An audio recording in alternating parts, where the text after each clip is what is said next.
Well, that's not true either. I spent many years working with La Mama, and she's a black woman. If you could tell us, of course, Ellen, if you could. Ellen Stewart, who is La Mama, she she created it, and I think La Mama experimental theater. I forget exactly what the ETC is, but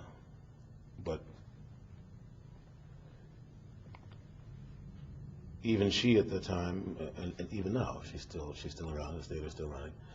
She refused to be strictly a black theater. She's committed to world theater.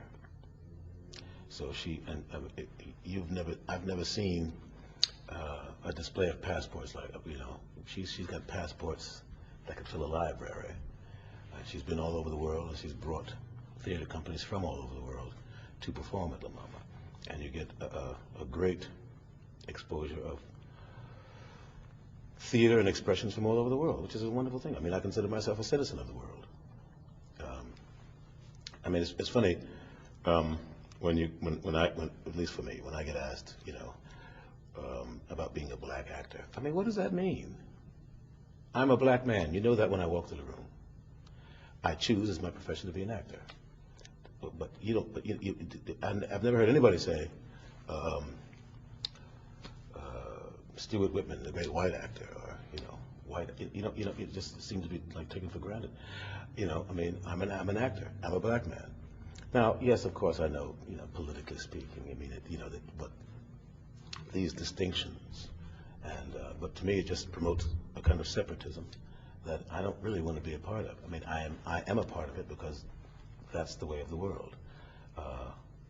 Sometimes I don't get to be in a production unless it's a black production. We did a production of The Fantastics, which was an all-black production, and I was glad to be doing it. I mean, it was one of the best experiences of my life. I met one of my best friends in the world, Reuben Hudson. That was our first experience together, our first play together. And I remember that time we were invited to a reception or something, and one of the president's wives, or one of the professor's wives, asked me who I played. Now I played El Gallo. I was the lead, but I had a lot of makeup. Not a lot of makeup, but I was made up. And for me, I mean, that's kind of a compliment when somebody asks you, "Were you in that play?"